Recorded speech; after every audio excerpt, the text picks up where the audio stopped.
Hello, everybody. Once again, Mind's Eye Visual Guitar Methods 2019 at 2:19 in the afternoon. Crazy, right?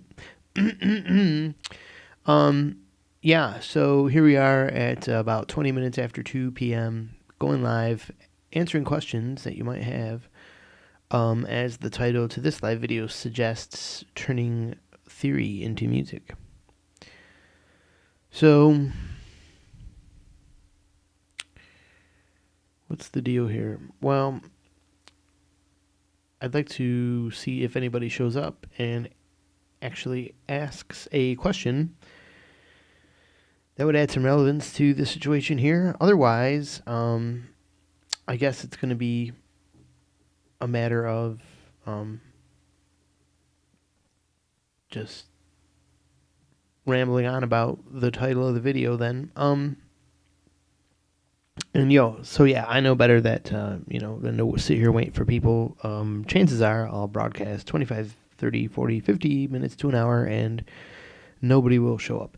I'm going to go broadcast till about 3 o'clock today, then take off for something I got to do. Then I'm thinking about maybe having like a membership drive. Maybe that's what I'll make this video, like a membership drive announcement that tonight I'll be live at, say, 6, 7 o'clock to whenever, to have a kind of a membership drive, a way for people to have a chance all across the country here, this country being the United States, being in the daylight time zones is what I'm inferring here. People will have a chance to uh, populate the room and ask questions. So yeah, so tonight we'll go live. Anyways, what are we going to talk about right now? So let's turn some theory into music. So today I was watching the wrong screen here, so forgive me while I catch up here.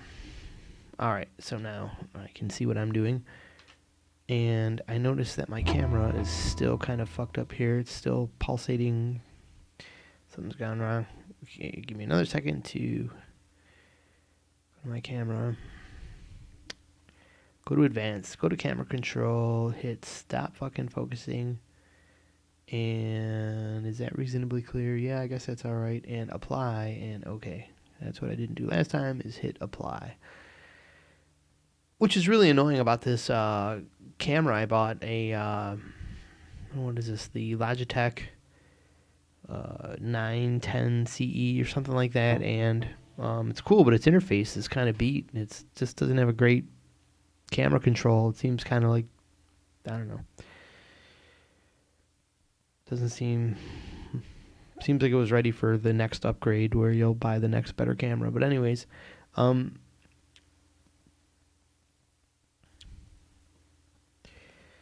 had this idea today. I was picking up my guitar today to make some noise, and when I did, I was like, well, I want to make something that sounds different than normal, but maybe that sounds like something. I wanted to play. I played in some. I started with a structure. So there's the theory part of it. I used a structure, but I mixed and matched pieces to change it up and maybe create something different. And as I noodled around,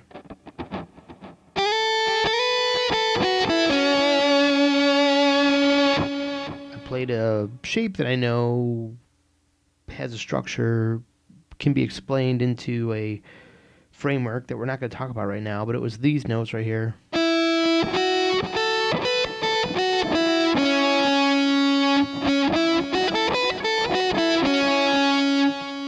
So we're talking the G string on the 6th fret, B 5th fret, 7, E string 5 and 7. And I pretty much knew that was a piece of the a minor pentatonic scale. So I knew it would work. Those 4 notes would work together. So there was a structure. But I didn't want to sit there. First of all, I was trying to avoid playing just another E minor. This is all I ever knew picking up a guitar. Was I knew one structure and one structure only, so it created the sound.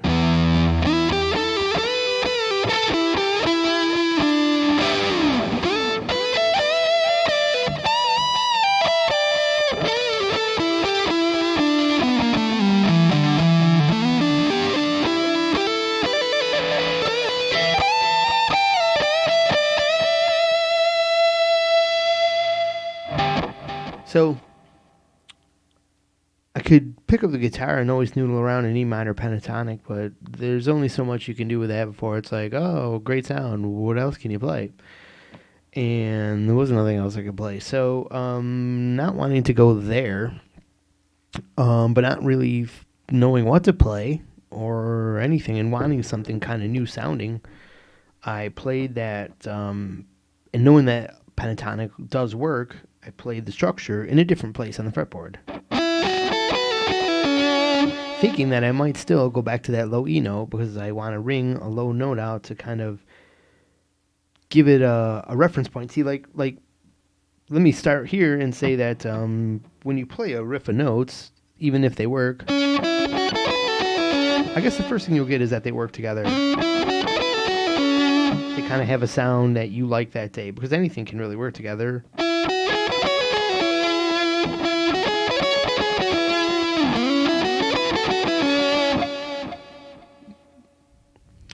But you like the way they'll sound. But the next thing to do is give them like a framework.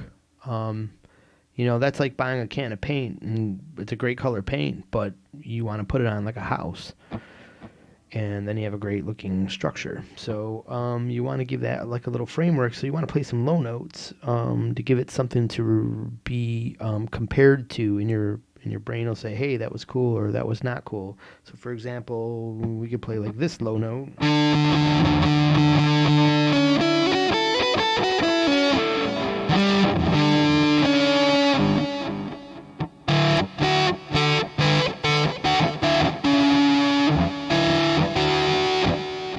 Has one dissonant note, and then the rest are pretty consonant.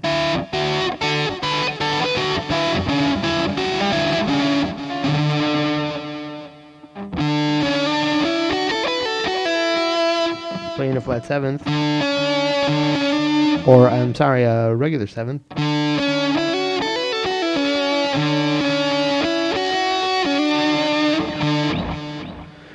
But that's not what I did. I played this. Well, what I'm showing you, I guess the point I'm making is that you can pick anything. And what I chose, I liked, and it was the low E string.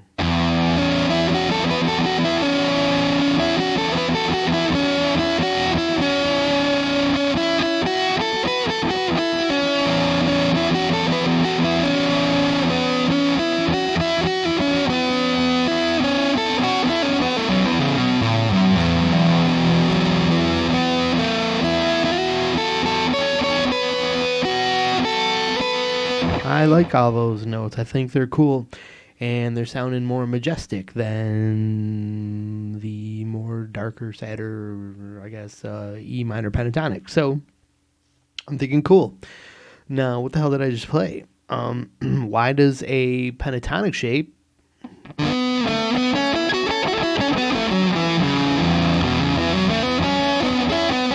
work and sound cool there? And like my guitar teacher never even told me, like, you can put that thing anywhere and sound cool. I don't know if they probably did tell me that and I wasn't listening. But anyways, many years ago now.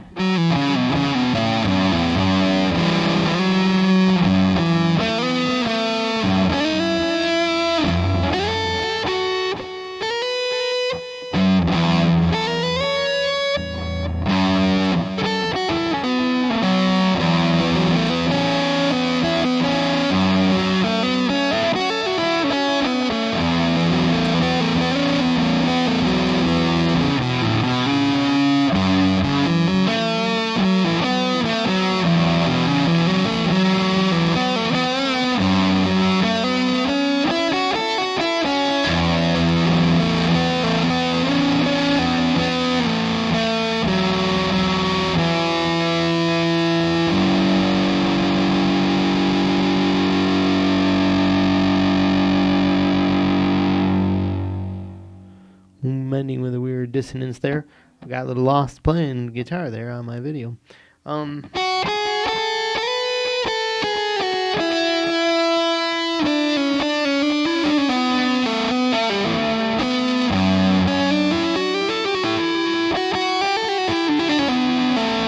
Was just mixing modes there. So yeah, I thought that I like that shape there. So what's the theory there? Well, and how could I turn that into music? It's just there's a ton of ways to go. There's really I've basically got 5 notes and comparing to a low E note.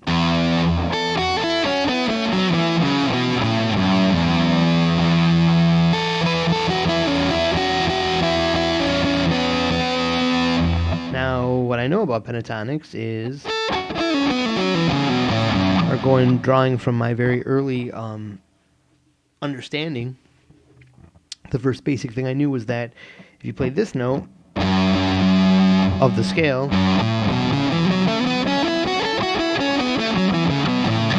if that's the bass note, then it's a minor pentatonic. And then if this is the bass note,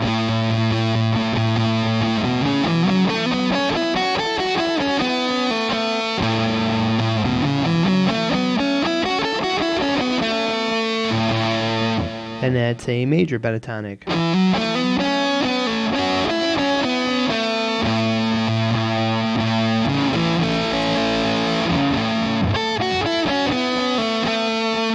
Try your smiley face, you're in major.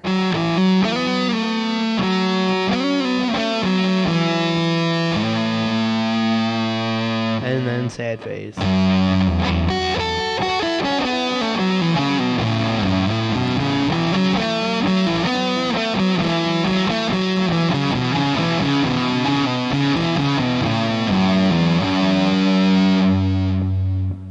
Sad face.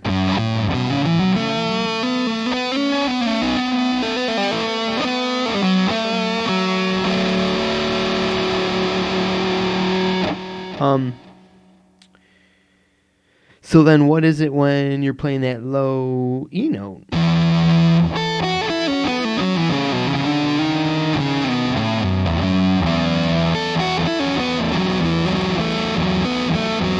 Giving everything a more majestic sound.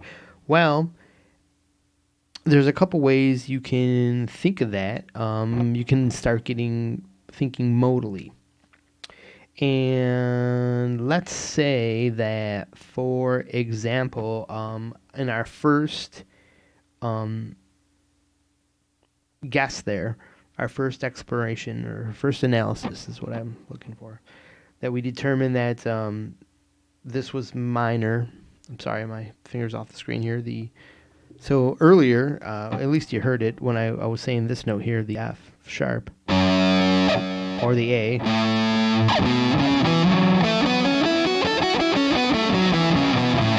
playing a minor pentatonic starting from the F sharp, if that's all you know is minor pentatonic. So the F sharp as the low note creates minor scale, the A note creates the major scale. It's always based on these two top notes, whatever they are. In this instance, it's F sharp and A. So what about when we play that E? What could we be thinking of? Well, the first thing you know is that major and minor. And that's based on the major scale and the natural minor scale.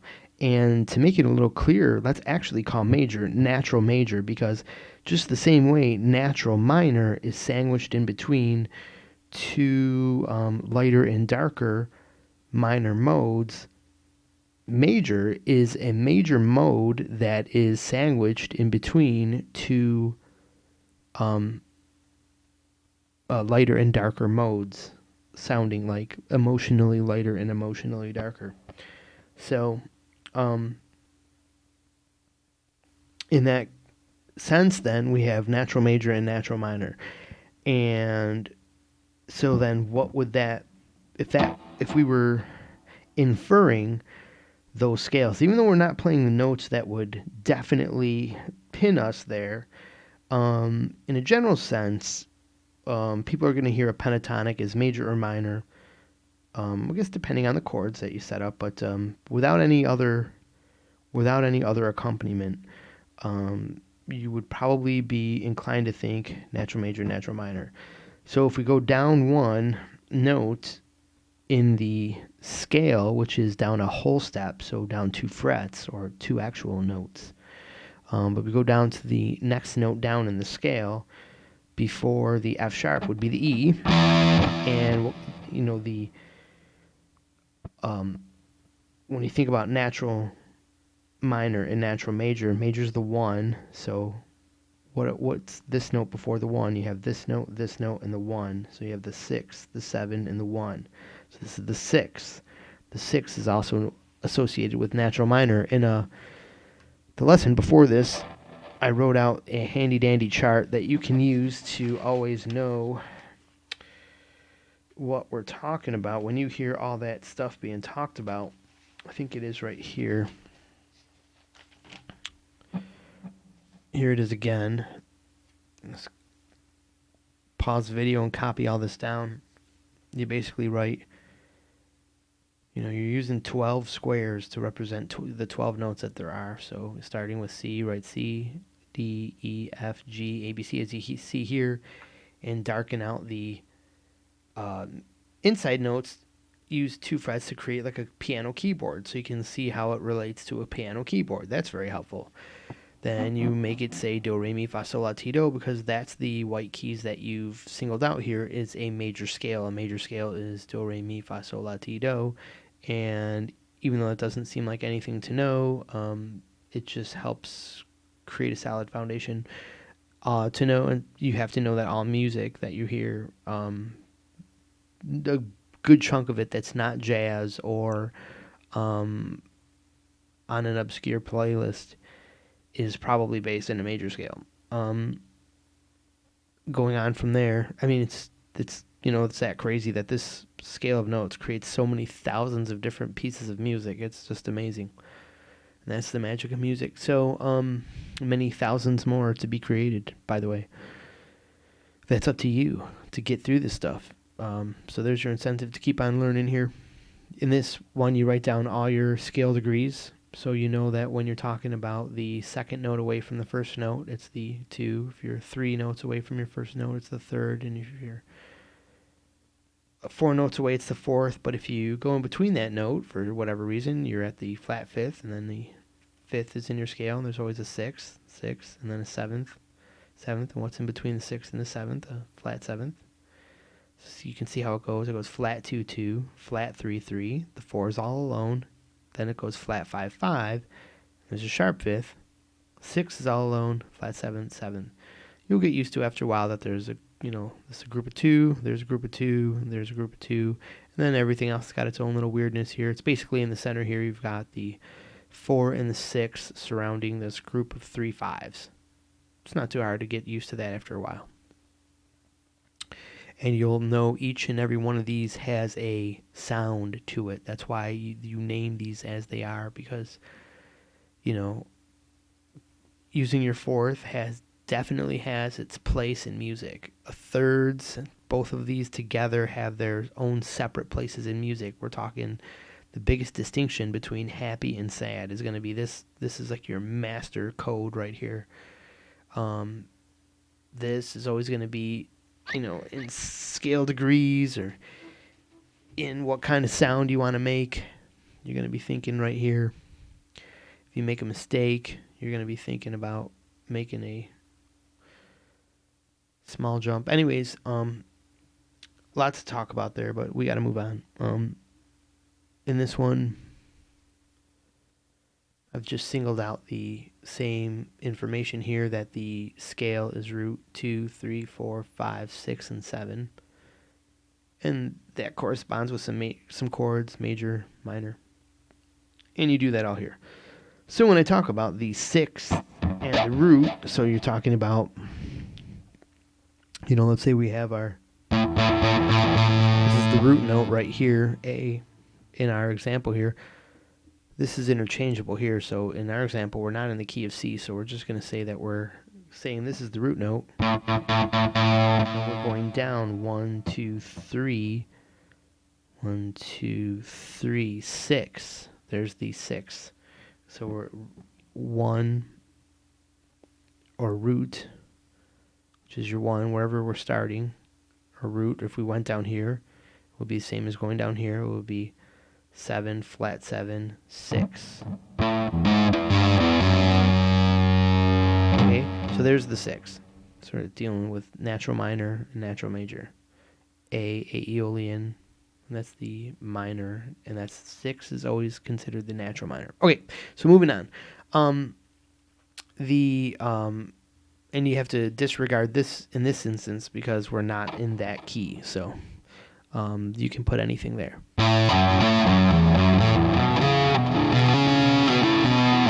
So let's get to the point, please.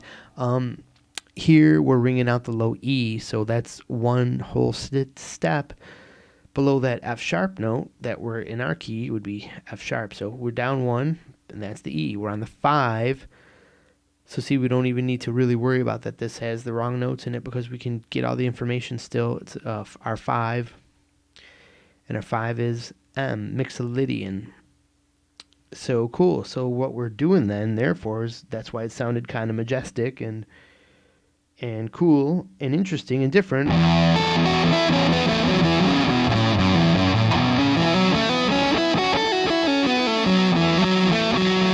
Even though we're not fully in the mode of Mixolydian, we are strongly suggesting Mixolydian, and that's what I think perks up a listener's ear is because, and is perking up my ear, is that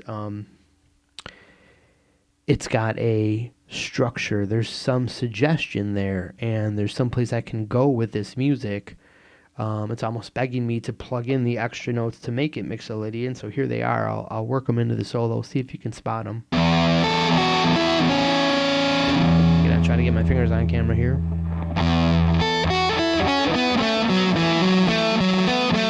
Not there yet.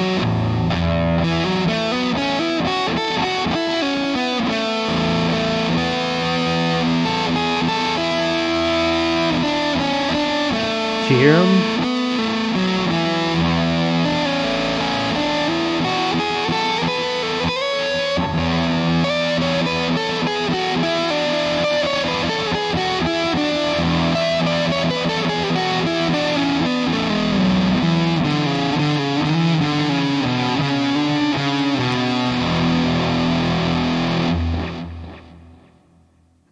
So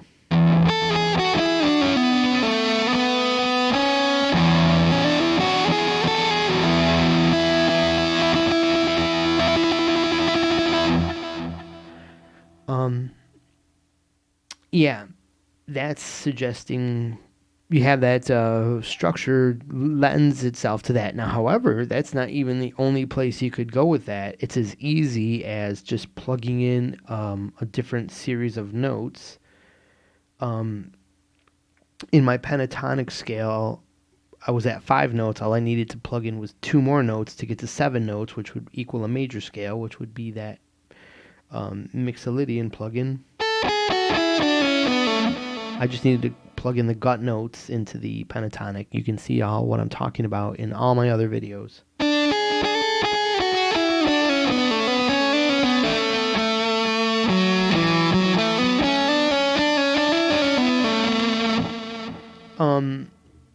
And in doing so, created the Mixolydian sound because I knew which gut notes to plug in because I have studied the graph paper method. But I could plug in some different notes, and if I turned my if I wanted to use the old names that I learned early on when my guitar teacher wrote down some scales and said, this is Dorian, this is Phrygian, this is Lydian. They have that name, but they're not really connected. It's the same concept, but it doesn't lead you into turning that into modal music. So don't let that confuse you. But anyways, if I plug in notes to make this a Dorian scale, see, because this is why. the name of the scale that I used to create the Mixolydian sound was what was called the Aeolian scale, and it makes sense to call it the Aeolian scale because that pattern that I used starts on the sixth note of the scale, but because I was playing the low 5 of my scale, it superseded that information, and the sound was Mixolydian because I was playing the scale with the 5 note ringing out low. If I have the 1 note ringing out low, I'll play in Ionian. If I have the 2 note ringing out low, the 2. I'll be playing in Dorian. If I have the 3 note ringing out low, I'll play in Phrygian. If I have the 4 note ringing out low, it'll give that same exact scale, the same do, re, mi, fa, sol, la, ti, da, do. I said that all wrong. But anyways, it'll give that the Lydian sound. And if I have the 5 ringing out, I'll have the Mixolydian sound. So I had the 5 ringing out, the Mixolydian sound out of that scale. And I know that plugging in the notes, I've got a pattern I got to plug in. And that pattern I recognize is I already know is the Aeolian, called the Aeolian shape. So don't let the naming conventions confuse you, which was the last video, but I don't even know if I discussed it in my ramble in that video. So I don't have my chat screen. I'm going to pause my instruction here to get my chat screen up just to see if I had any visitors, and there is still no one watching after a humble 26 minutes. If no one cares about my channel, I'm a bad teacher. No, I'm just kidding. It's not a great channel. I don't go live. I mean, I don't make any studio quality videos or edited videos anymore. And just because there's no time to do that and no real incentive, I guess I'm just enjoying sharing my knowledge here for anyone who stumbles across the channel and gets a value out of it, I guess. Like everyone who starts a YouTube channel, I'd hope to, run with the YouTube dream and have millions of subscribers that were like, wow, great deal. Hey, that was a value. Here's a value back. Here's a buck. Or something like that. And make it something I could do every day. But that's not a reality. So reality is getting a 9-to-5 job and busting ass, I guess. Just like you guys out there.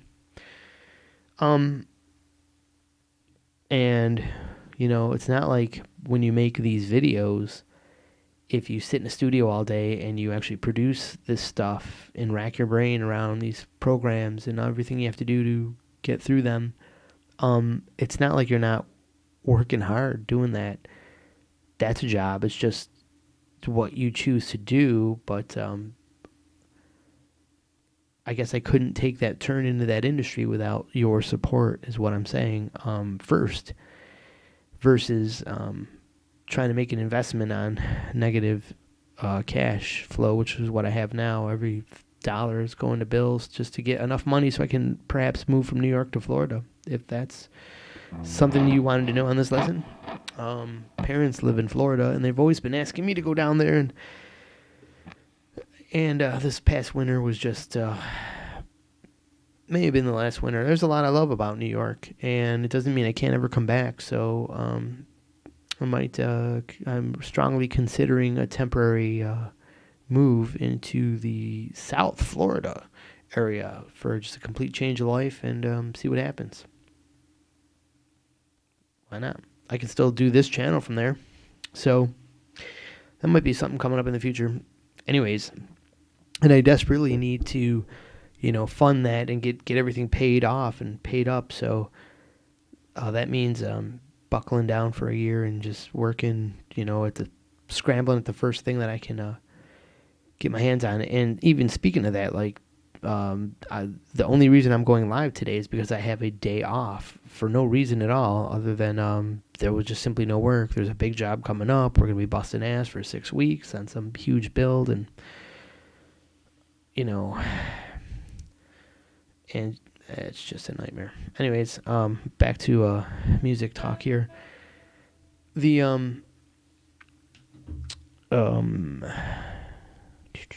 so we were in Mixolydian, so we could go to Dorian. I can plug in the notes for Dorian.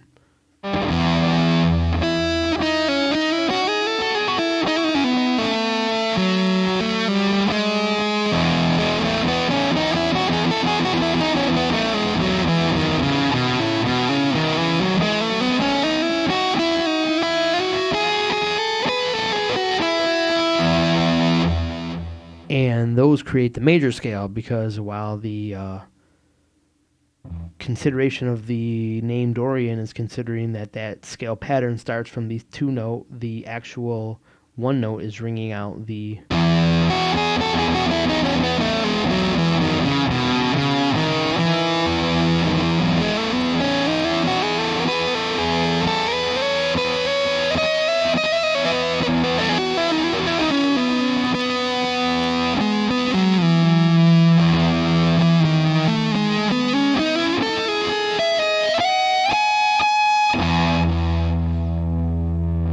playing right up in here. I was thinking of my Aeolian pattern.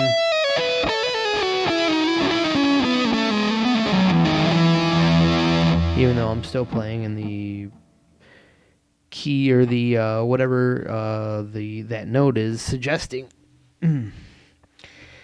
is what the ultimate force is going to be, that is saying what the music is what your what everything's turning out to be.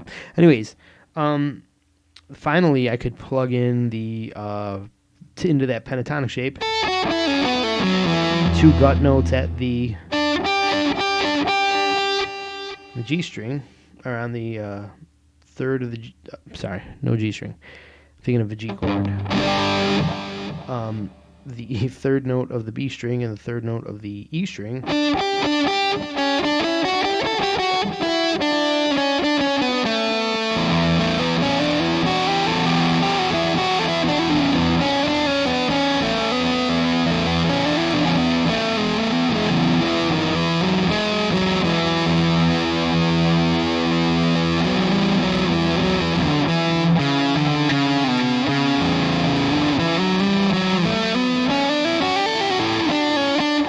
Okay, so in the middle there I played some wrong notes. I don't know if you heard that, but I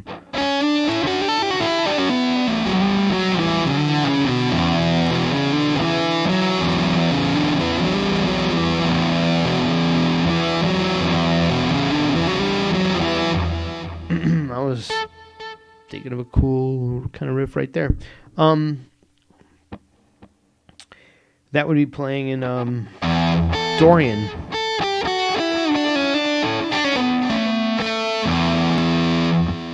So, yeah. I don't know if you guys need me to draw all that out, but we got dogs barking. So, yeah. That there is how to turn modes, or theory into music.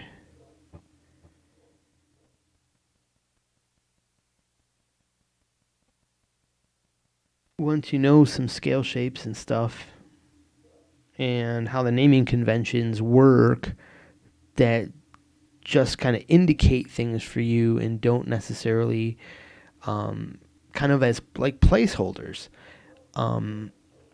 for ideas, and so that they don't have to be like you're locked in here rules. They're not rules that put you in a jail cell. They're just like definitions. Music theory is like a definition of music, kind of like vocabulary has definitions. Make sense? So the musical vocabulary is all this here. This is the vocabulary of intervals, the vocabulary of the major scale, the vocabulary of the key of C, the vocabulary of modes. But each one of these has a definition, Ionian has a definition of what it is as a mode, and C has a definition that it's the C major scale, and it's not C sharp, and it's not the D major scale and the E major scale, and you can explain all that and define it. So, so music theory is like defining a vocabulary, giving a vocabulary definition. And you're allowed to interchange those definitions, add them together, leave parts out, do what you want. It's yours. It's like a recipe. More another way to think about it, I guess, music theory would be to actually think of those like ingredients of a recipe. There's no jail time for adding too much salt to your chili, but maybe it's gonna suck, right? But maybe some people wanted really salty chili. So that's how music theory really is. You might not create the most desirable piece to all people, but there's no rule saying that it's not a desirable piece at any piece of music. But there's also going to be a way to explain what you did, or to give it some sort of definition, some sort of tangible idea so that it could be done again or recreated, or, there's no, what it is music theory kind of comes up because there's no real mystery to music, even though music can be so mysterious. Is that kind of cool? I mean, like, yeah, music can be so varied and vast. On just these 12 notes, it's pretty mysterious how all that music can be created. However, there's no big mystery to how it is all created. But there's a lot to it.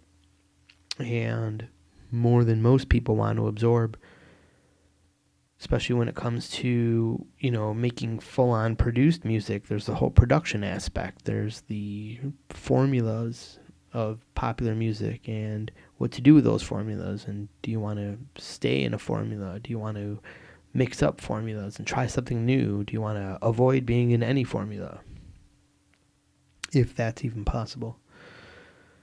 So yeah, 37 minutes in. Got somewhere to be in about 20 minutes or less, probably about 15. So time is running out for anyone to pop in and ask a question about music. Whoa. I'm gonna turn on like a cleaner channel. I think that would probably be more conducive to a better lesson.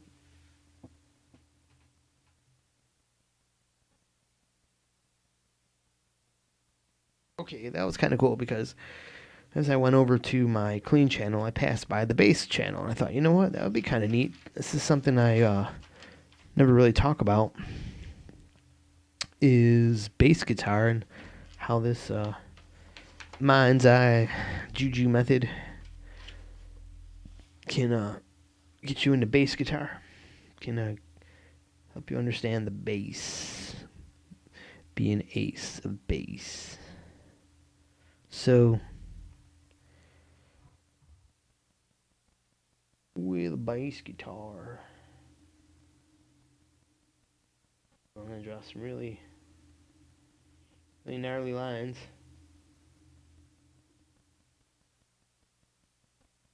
Go this way a bit.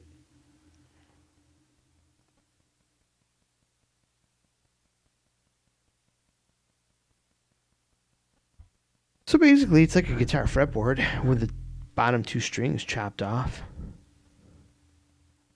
So there's some advantages and some disadvantages. It's got a whole chunk of information that you don't have to know, like the whole B string shift. However, you don't get the connection up and down the scale like you do with the guitar.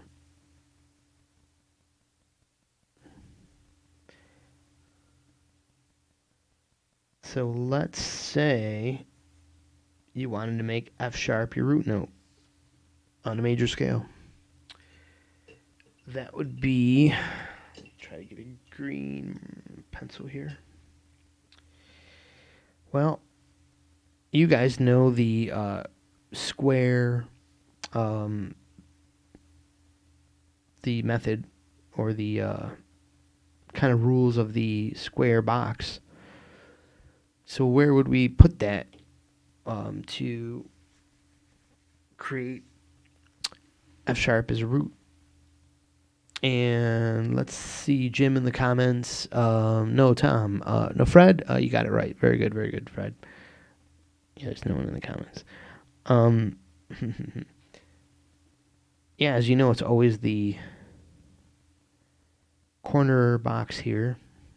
I'm not going to call it the upper left or lower left because people reference that. They'll name that differently based on how they see it. So I'll just leave that for you to name. Is it up or is it down? Whatever you think. But anyways, green box.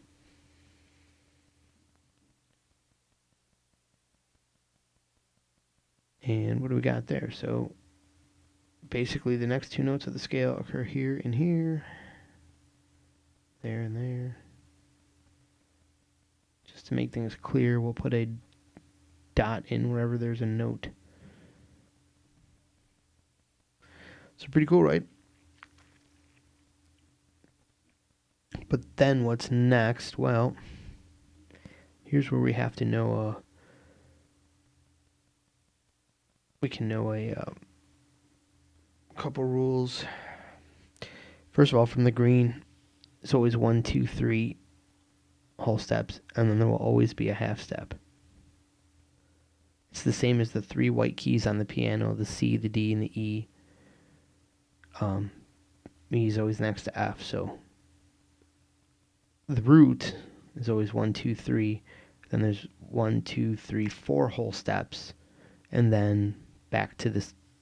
Right there, you're back here again.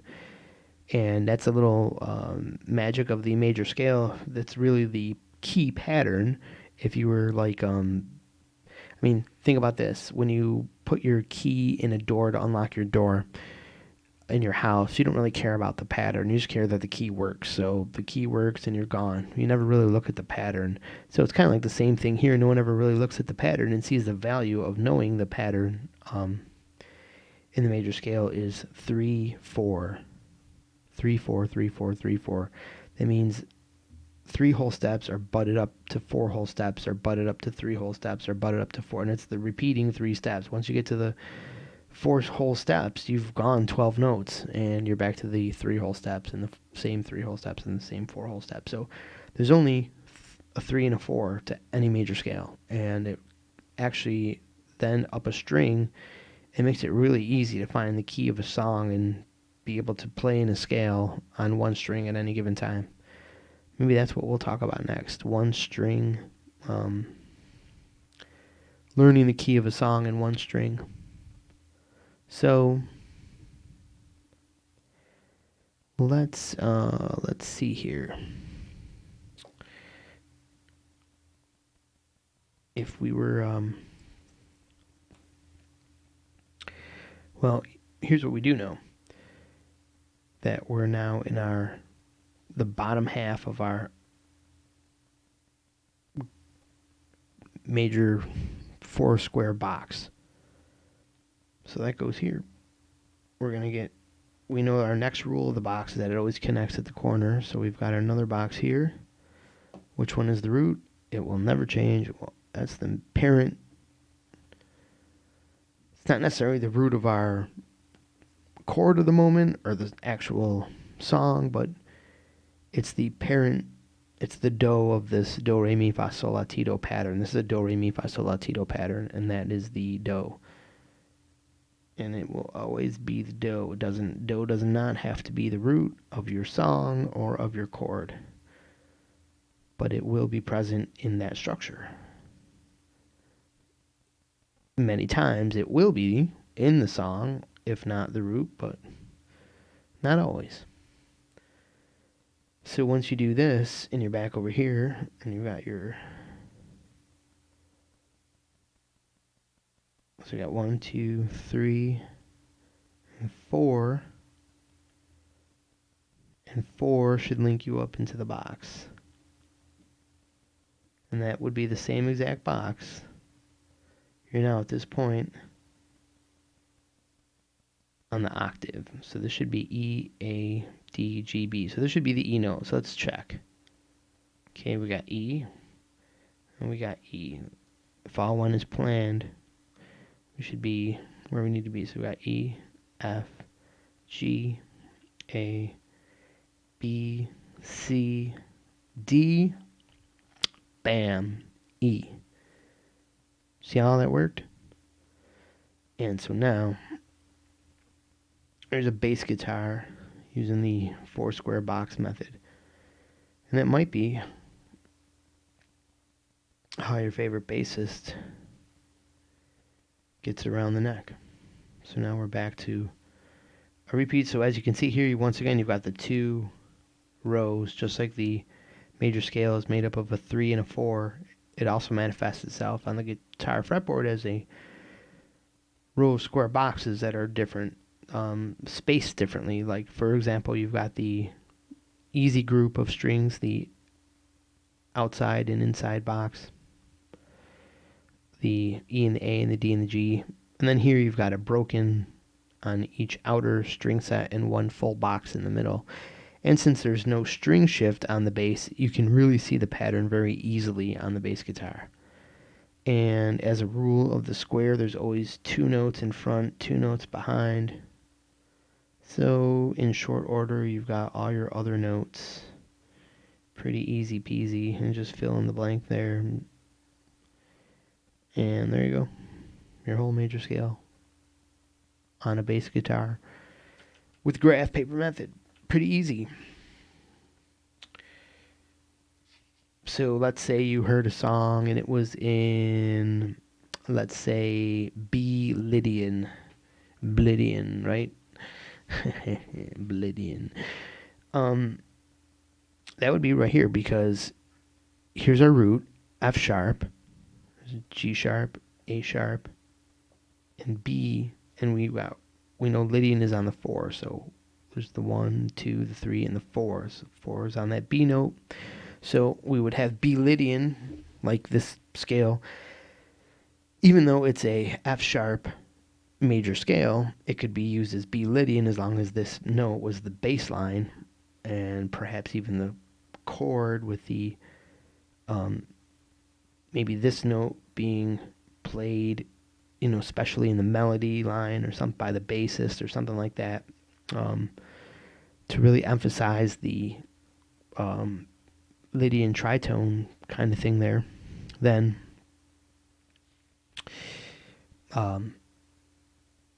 you would be sounding like you were Lydian, even though you're in the F sharp Ionian parent scale. All right, so Batman. What was that? 1 string. Here, I'll wrap up today's 0-person lesson. But like I said, this is the introduction. We'll go live a little bit later. 1 string. So let's say you heard a song. Here's what we're going to have to do. I'm going to type in my phone here. We're going to, I'll play something.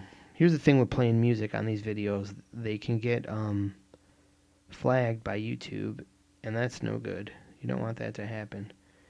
But I'm going to play some.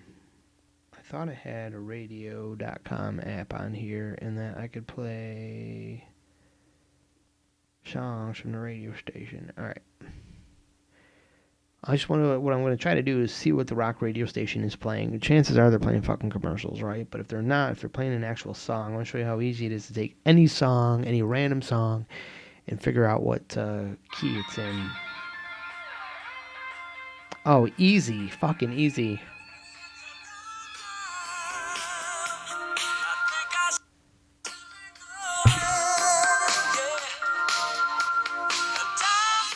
Okay.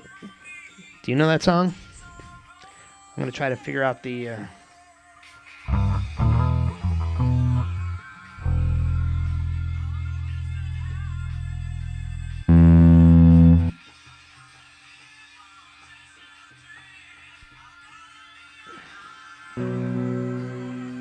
Well, unfortunately, I'm not in tune with it.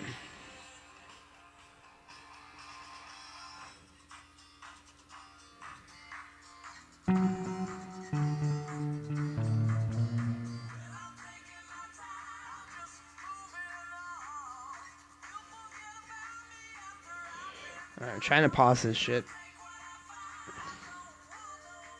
Alright. I think I'm going to have to find... I'm not really in tune with that. And I think it's that song, actually. I know that one.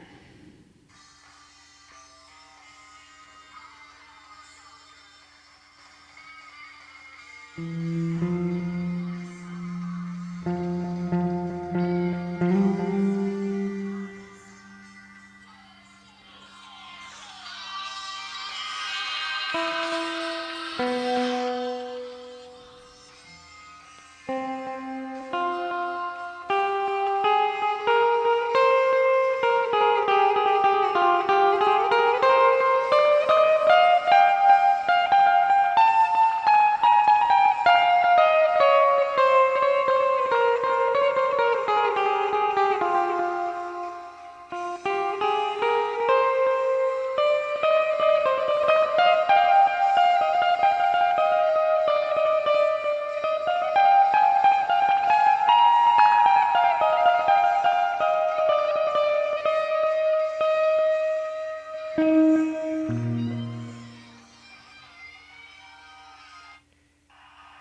right, that's not going to work because I don't think my guitar that I'm playing here was whammy crazy earlier, and I don't think it's in tune now. I think I'm playing with a half step lower guitar or something. So forgive me if you've been out there trying to play along with some of the things you heard today, and it's not matching up your guitar because yours is in tune and mine isn't. My apologies. What I can tell you is this: noodle around on your guitar and play a note. So you chose this note, all right? And if you don't like that note, play either the note a half step up or a half step below. You will probably have your best chance at finding a good note just by going one step. If you go a whole step, there's a good chance you might land on another bad note. And so much greater chance that you can find it by using a half step. Anyways, so because every bad note in a scale is surrounded by a good note. There's a rule, so you can use that trick. So let's say you found your good note. Your next deal with that note is to know to find your half steps. So let's say that you just came from a bad note, like you started off on this note and you didn't like it and you slid down one and you said, hey, that sounds agreeable. It doesn't have to sound great. It just has to sound at least agreeable with what you're playing. So if you say that's agreeable, you give it, just kind of put it in a temporary thought memory bank there. And you got this note. So then you want to find your half steps. So you go down and maybe you tried, you just kind of listen. If it sounds like maybe the next note is this one, play this one. If it sounds like the note is maybe going to be a little bit more of a larger jump away, then try this note. It's going to be one of these two notes. So let's say you played the next note and it was this note. Good job. And you got this in your memory bank. You're close, but you're not there yet. So you need to play another note. Now you kind of know that this note isn't a doable note because it was the one you didn't like so you're going to try this note next. And sure enough, you'll probably find that it's at least an agreeable note. So you say, all right, let's put that one in the memory bank. And now we're on to something here. There is a possibility that this is your parent key. But to find that out, you have to prove a couple of things. It's going to depend on whether you have a note in this box and in this box. If you have two half steps available at the end of this, then this is definitely your major key. But you might find something else. You may find that you have the notes down here, and then there's a half step. Or you might find that there's a half step here, but then on this one there's a whole step. And then this would not be the major key then. Because here's your basic pattern. Do, re, mi. See, there's 3 right there. Do, re, and mi. And then, butted up to there, with a half step, you have fa, so, la, ti. And then you would then have another half step, leading you out of the scale. or onto the next octave version of that scale. So there's fa, so, la, ti. Now, I always mention this when I say do, re, mi, fa, sol, la, ti, do, because right there it like just turns beginners off, because they're like, I remember I used to see that, like, oh, here's this do, re, mi, fa, sol, la shit again. Like, I don't need to know all that stuff. Tell me about how to make music, right? And the key there is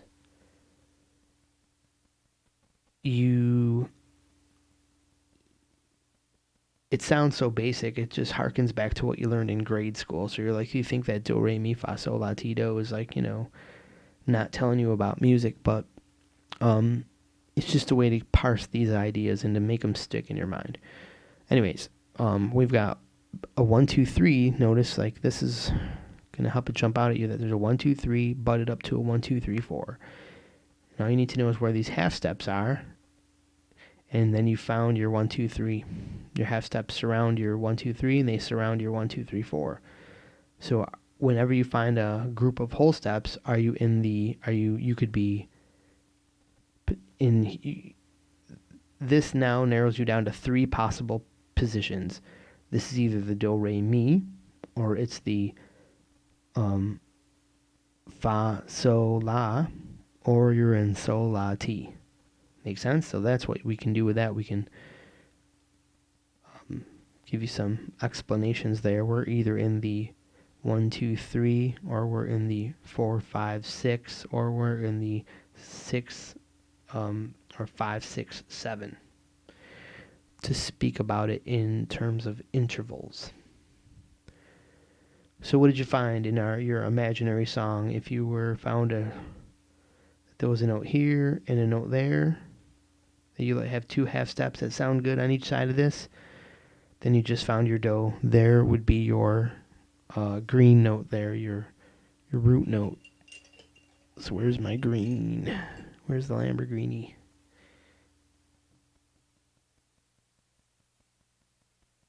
Oh, I was going to color in this one, not that one, because, damn it. Because this might not be the root. If we found, then, therefore, that our other note was here, we just found something important. Then now we know where our scale note, then our note would be here, because after the 4 always is the 3. There's no other way around it, so there would be our root note right here. And if we found out, indeed, that there was and we basically tried one more note from here, and the half step sounded like shit, so we slid up to the whole step up here. We've got a match on all 4 notes that sound reasonable. Then what you have here is this note right here. It's going to be your root note, because after the 4 is always a 3, and it's the first of the 3. That's the root note. That's the do, re, mi, fa, sol, la, ti. So that's how you can use one string on your guitar to find the key to any song. You just kind of play a note, and if it doesn't sound good, slide up one. And then if you start bringing a couple notes. Here, do I know a song that most people will know that will have a key?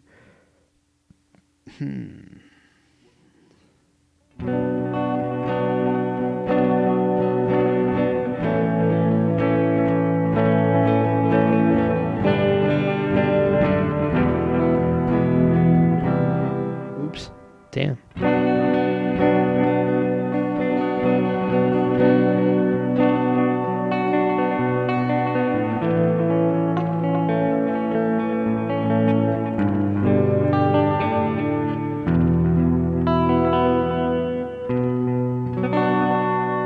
Comfortably numb, right?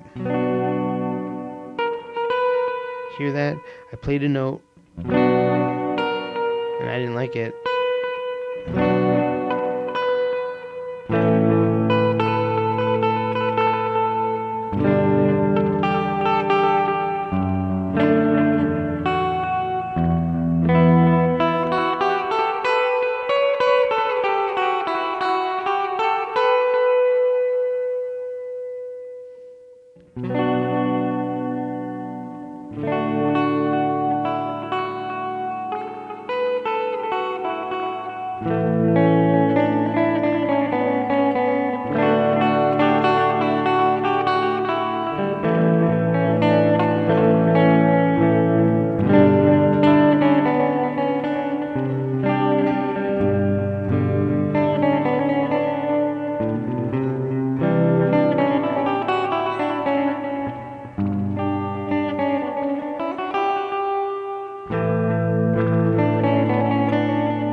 stands to reason that the B part, the hello, is there anybody in there?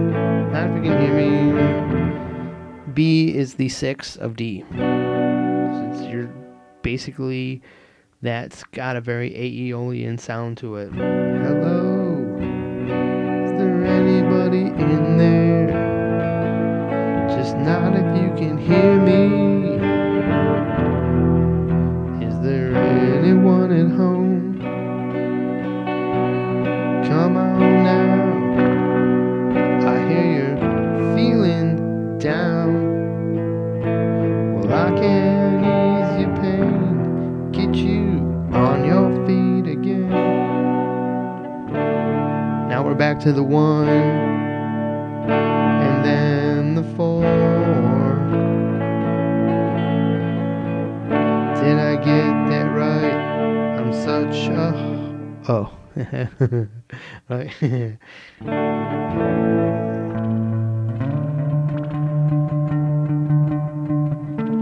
5.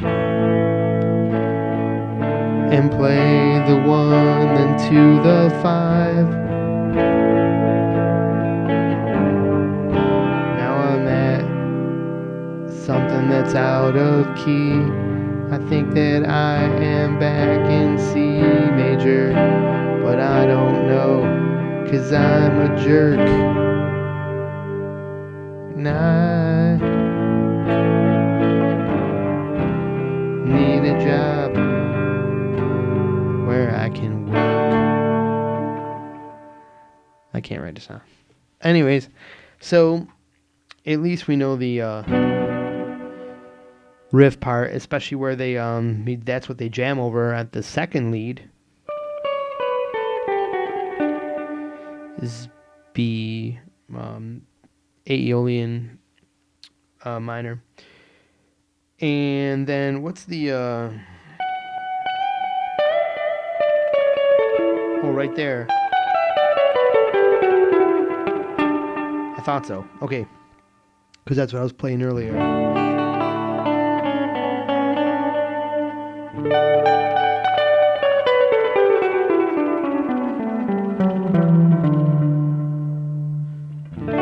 D major is the well, wait a minute, hold on here.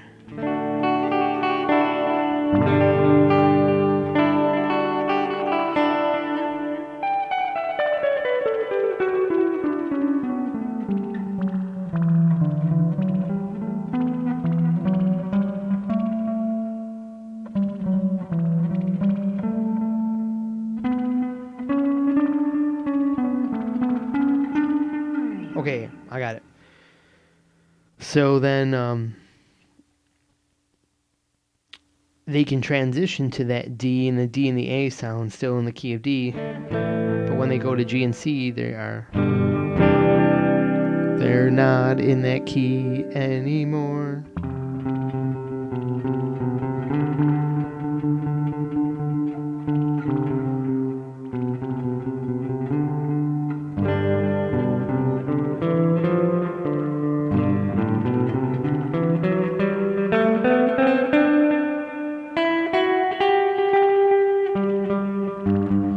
Seems like they've transformed into the key of G, which is very doable because the key of G and D are a fifth apart. And when keys are a fifth apart, they share almost every note. As a matter of fact, they share all notes except one note. So they share 6 notes. So they're very similar keys, so close to a listener's ear, in fact, that all the chords of another scale that share 6 notes are all very borrowable chords. You'll notice a lot of these songs that have like chords that are like, where they come up with that chord from another key? Like, how do they know where do these get these chords from and what you can borrow from? It's a lot of times no farther than a key that borrows 5 notes. As you drift away, it's gonna sound, that chord is gonna sound more harder to fit into your music. But you can morph keys really easy and grab a whole new structure, a new sound to add into your music just like that. So like, Comfortably Numb. Sounds like, let's see, in the key of G, do the D and A exist? They do. That would be like the 5. But the A would be minor, so that's not minor, so they're still in the key of D. Key of D, D major, here's the 5. Now I've changed keys to the G. I'm back in G.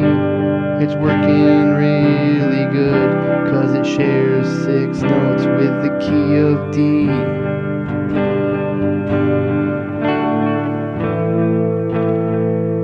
Now I transition by touching G and then back to D.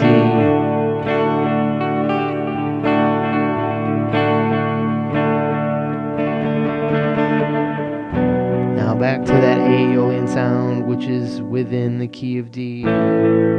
All I need to do is start on that B, which is the 6. And you could play it like a 6. So there you go. Some music theory with Comfortably Numb there. A pretty general example that most people will be familiar with, whether you like Pink Floyd or not. Or perhaps uber popular radio rock. I think that is it for me. I have to run out of here. I didn't realize what time it is, and I got to haul fucking ass now. So excuse my French, and see everybody later. Thanks for showing up. Have a great day.